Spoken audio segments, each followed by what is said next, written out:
Right, so I've got 4 new boots. Outer ones here. Now these are proper outer ones. You can see the design. They're different. They're not like universal ones like that. There is difference. And these are a decent brand, and I trust the rubber on these. Those are, I mean, most reconditioned drive shafts that you buy, the CV boots don't last, but that's actually quite old. That has been here. I remember buying that. That's probably been here about 8 years. But I also bought some inner ones, because that's the outer joint, that's the inner joint. And these I managed to find genuine Peugeot, Citroen. See? New old stock goodness. They were cheap. I sent him the link. I said, quick, James, buy them. So, new CV boots. And the ones on this reconditioned drive shaft are not going to be genuine CV boots. So, right, I'll do the driver's side first. The driver's side is, of course, much longer, because this bit here, this anchors actually in this. It sort of goes like that on the back of the engine. Possibly the other way around. Yes, the other way around. This was seized in as well. There you go. See, on the back of the engine, that end goes into the diff. This is bolted to the engine, and it's just this bit here that moves. So it still has an inner joint. It's just positioned further up the drive shaft. It's not that abnormal, to be honest. A lot of cars do that. A lot of front-wheel drive transverse engine cars. So what I'm going to do is I'm going to take this end off here by undoing these clips. This will actually just pull off. There are, let's move you. There's like a spider joint here. So they call them spider joint. I don't know why, but it's basically like 3 little stubs with 3 bearings on. And they sit in these little voids here. So when I pull this off, if one of those bearings falls off, needle bearings go everywhere and I have a bad time if I'm trying to keep that CV joint. And I am. So I need to get myself a little bag like that, but not that one. And then I'll wrap, as soon as I take that off, I'll hold them all in place and then I'll wrap something tightly around them.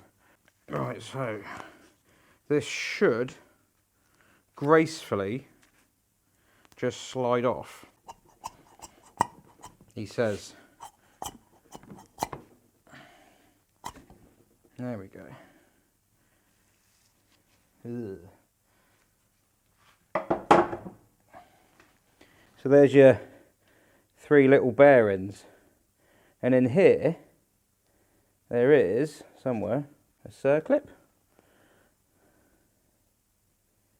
Oh no, there's not. It's going to be one of them you've got to bash off the end. Excellent. The problem with these bearings is they can just fall off, which makes them a massive pain.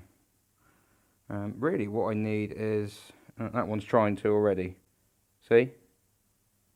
And you can see the little needle roller bearings in there. So they all come out and you have a really bad day. Just get a cable tie. I'm going to try taking the other end off, I think. Because normally you wouldn't.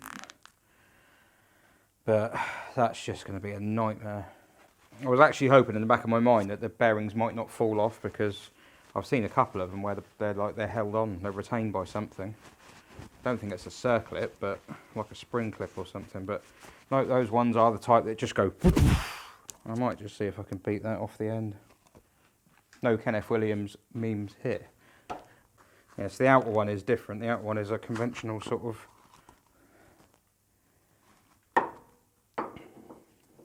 Well, yeah, just conventional CV joint, really. And you just got to try tap, tap, tap, knock it off, and then you can slide this boot off this way, and then this boot off this way. That is the plan. I'll film this bit for a laugh. Anyone who's done this before knows what I mean, because it either goes one of 2 ways. And I think we can guess which way this is going to go. Oh, no, no, no! Oh, I was being a little bit premature then.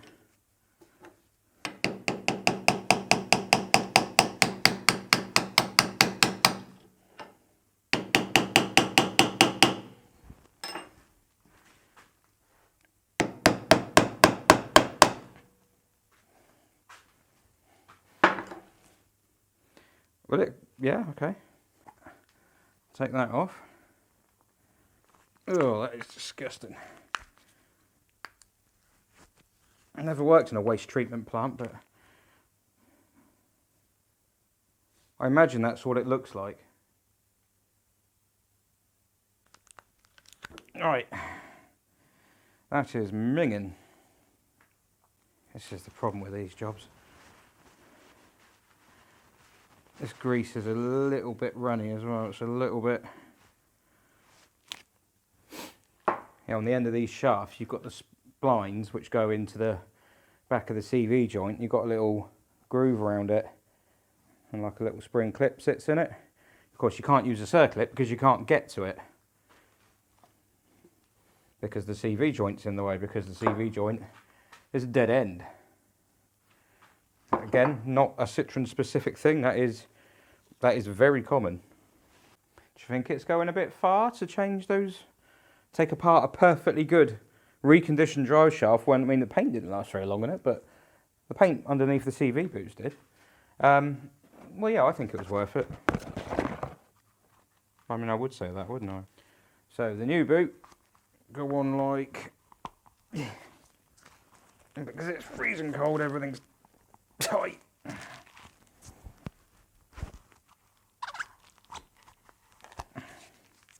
There is the new outer boot on, and then the new inner boot. Yeah. Oh, that's much better. Yes. Yeah, I'm feeling better about this decision.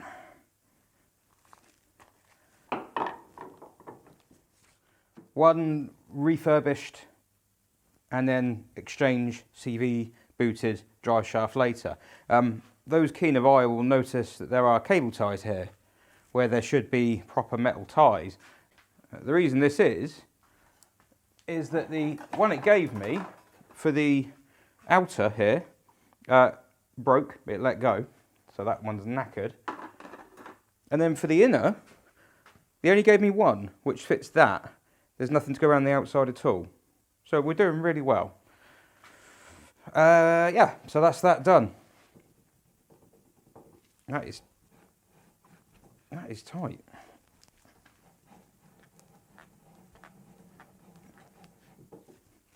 She's going to be silent. So basically what I need from this is that spring clip. Oh, holy moly!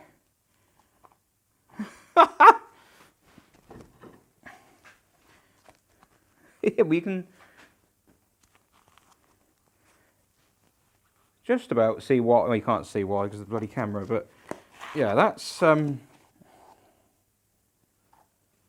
yeah, that would be why. It's the grease is in powder form.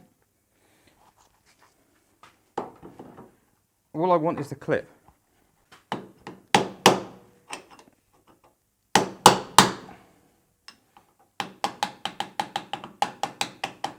The only one that really fought was the reconditioned CV joint. Yeah, so that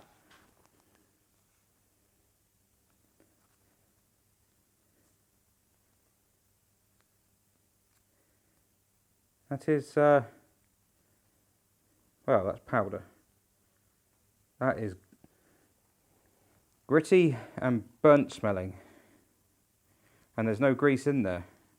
I suspect what's happened with this is at some point in its past, it's failed the MOT on a CV boot, and so someone's gone, oh, we better put a new CV boot on it then. Well, what do you think happened when the CV boot failed? All the grease would have come out. It's knackered. It's too late. Unless you catch it on the day it goes, You drive around for 2 weeks with a hole in your CV boot, you're probably going to kill the CV joint. Yeah, see, that's the one that come off the driver's side. See, it is a bit worn. It's not it's not as bad as that one, but every night this week I've been sending James a message, Mr. M, saying, oh, can you just grab one of these? Oh, can you just grab one of those? And I think I'm going to be doing it again tonight with a CV joint. Minging. Wow. It's just in powder form.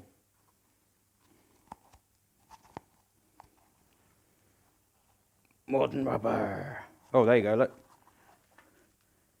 Yay! Hello. Oh.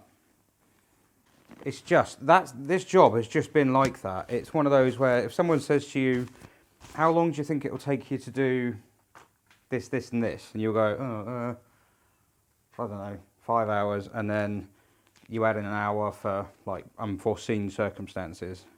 This car needs 3 times the original book time, adding for unforeseen circumstances. I say unforeseen circumstances, it's just worn out. It's old. A lot of it is original. A lot of it isn't original but hasn't been done very well. But I still get the feeling it's a good one. I know it sounds stupid saying that after all the grief it's given me.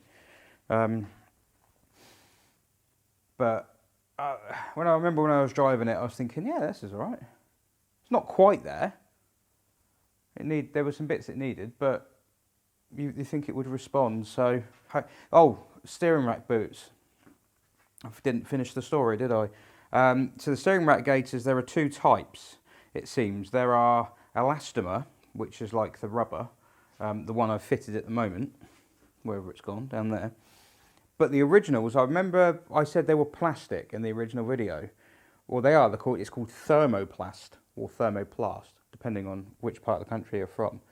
And I think the original type were this thermoplast, and the aftermarket stuff is rubber. And the thermoplast ones, they don't stretch. So if you want to fit one of those, you have to kind of either do it the way I did it by taking the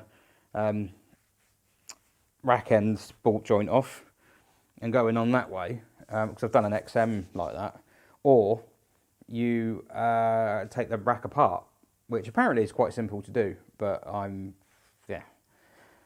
can't be bothered. I'm in way over my head in terms of workload as it is, so I know what I'm doing the other way. I'll just do that. So the thermoplast ones, can you find them for a BX anymore? No. The annoying thing, and I've been here with this before, I've been down this road because the Saxo uses a single rubber bellows in the middle of the rack, it's like the one on the BX, maybe a little bit smaller.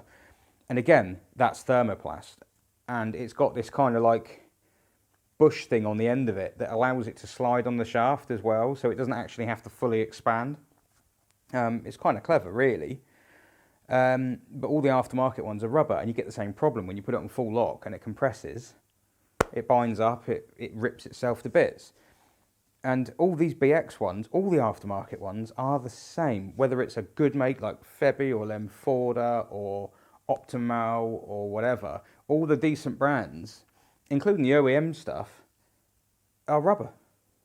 And some of them have more ribs in than others, but some of them don't. And in the past I've fitted, what was the one I used to fit? Moog parts, which, as it turns out, is exactly the same as what's in the SKF box. So if you've got a Moog one and you think, oh no, I'll get rid of that, I'll get an SKF one, it's the same. From what I can see, even the cable ties are the same. So yeah, I've been using those, and those were quite good because they did stretch quite nicely, which meant you could do them in situ, but they're never going to last. So anyone who's ever fitted one of these, including me on customers' cars, long term, now that I've had one out on the ramp and on the floor and looked at it, they're not going to last. It's just going to eat it. So you can't get the thermoplast ones anymore for the BXs. But the one I fitted for the XM was a thermoplast, and I thought, okay, what's going on there then? So I went back and looked through the part numbers, and the XM one is the same as the Xantia, and you can still get them. You might even be able to get them genuine. I didn't think of looking to see if Citroen still do them. That would have been the sensible thing. I did that for the Saxo to get a proper one. I didn't even think to look for the BX, but regardless, I'll do that tomorrow. I imagine that they're no longer available. But yeah, the XM one and the Xantia one, it's very, very similar rack, very similar design. But they use the thermoplast one. You can still get those. There's an aftermarket brand called Sazek or something like that. And Optimal and Monroe. They're the three I can find that have them listed. And when they're in the pictures, they're thermoplast ones. You can tell they are. They look completely different. The ribs on them as well. Can't really show you. I haven't got one to show you one. If you imagine all the ribs are the same size, so you're looking at the one on the CV on the steering rack, and it was like there was 8 ribs across it. 1, 2, 3, 4, 5, 6, 7, 8. On the thermoplast ones, it's got a big one, and then a little one, and then a big one, and then a little one, and a big one. Because of course it allows it to collapse into itself. It doesn't bind up as much. So I've ordered myself. I've ordered for my own. I haven't put it on the job or anything. I've ordered a new one because I found them on eBay for about 15 quid or something like that. And I've ordered one of those, and if I can get that to fit the BX rack, I'll fit that. Because the one that's on it isn't going to last. And what is the point of doing all this if for no other reason that we want the thing to last? So I'm gonna try, and if it doesn't work, I've bought it, so I'll keep it for the tractor. Because that's bound to need one. That's bound to be split. So yeah, that's kind of where Tomato is. It was supposed to be back on its wheels by now. That's how far behind it is. It's now the end of Wednesday, and on Friday I've got a TVR coming in that needs the ramp, and that thing is not anywhere near being on its wheels. I think there's too much to do in one hit. I think that's the problem. There is just too much to do in one go. There's a lot of parts on it that nothing that's really broken, but a lot of stuff that you're looking at and going, that looks a bit, it looks alright. But so I suspect what I might end up suggesting to him is that I'll knock on the head all the things I'm doing, and then we'll factor in some time for it in a year or two and go for round 2. Because I think by then all those suspension pipes and the bulkhead are probably going to need doing, all the rest of them. And the ones that go to the dozer, the brake pipes, you can't get to those. They're an absolute faff. So then you just hook the engine out, do the clutch at the same time, because it'll probably be due one. Could have a new cable then. Do all the pipe work that you can see. Yeah. I don't know how he's going to take that. Right, I'm going home, and I shall wait eagerly for my thermoplast boot to turn up. I'm going to go and swear at that car. Bye.